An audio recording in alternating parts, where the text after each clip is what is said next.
இந்த ப்ராசஸை at least monthly ட்வைஸாவது பண்ணுங்க. நான் வந்து எப்பவுமே பண்ணுவேன். பட் இப்போ தான் நான் கேரளாவுக்கு வந்திருக்கேங்கிறனால பண்ணி ஒரு 2 மந்த்ஸ் ஆச்சு.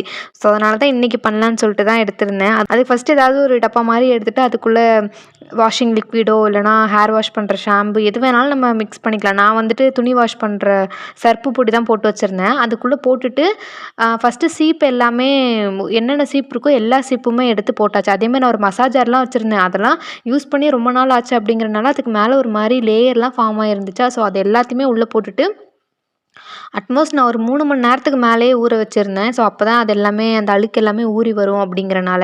அது ஒரு 3 மணி நேரம் ஊறினதுக்கப்புறம் ஒரு சாஃப்டான ப்ரஷ்ஷை எடுத்து சும்மா தேய்ச்சாலே போதும். அந்த அழுக்கு எல்லாமே ரிமூவ் ஆகி வந்துடும். அதுக்கப்புறம் ஒரு 2 to 3 டைம்ஸ் வரைக்கும் நல்லா தண்ணியில் வந்து வாஷ் பண்ணி எடுத்துக்கணும். அதை வாஷ் பண்ணி எடுத்ததுக்கப்புறமா ஒரு காட்டன் கிளாத்தில் போட்டுட்டு அப்படியே தொடச்சி எடுத்துக்கோங்க. அதுக்கப்புறம் நம்ம யூஸ் பண்ண ஸ்டார்ட் பண்ணிடலாம். இப்போ கொஞ்சம் நீட்டாவாவது இருக்கும்.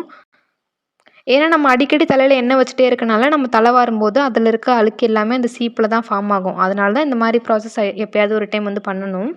இதே மாரி தான் என்னோட ஹேர் பேண்ட்ஸ் எல்லாமே நான் ஒரு பவுச்சுக்குள்ள போட்டு வச்சிருந்தனால, அது ஒரு மாரி பயங்கர ஸ்மெல் வர ஸ்டார்ட் ஆச்சு. ஸோ இதுக்குமே சேம் ப்ரொசீஜர் தான். 4 to 5 டைம் வரைக்கும் நல்லா வாஷ் பண்ணி எடுத்துக்கணும். ஸோ வாஷ் பண்ணி எடுத்ததுக்கப்புறமா நான் நல்லா ட்ரை பண்ண விட்டுட்டேன். அதுக்கப்புறம் நம்ம நார்மலா எடுத்து யூஸ் பண்ண ஸ்டார்ட் பண்ணிடலாம். இதே மாரி ஒரு ப்ரொசீஜர் வீக்லி ட்வைஸோ இல்லைனா மந்த்லி ட்வைஸாவது பண்ணணும். அப்படி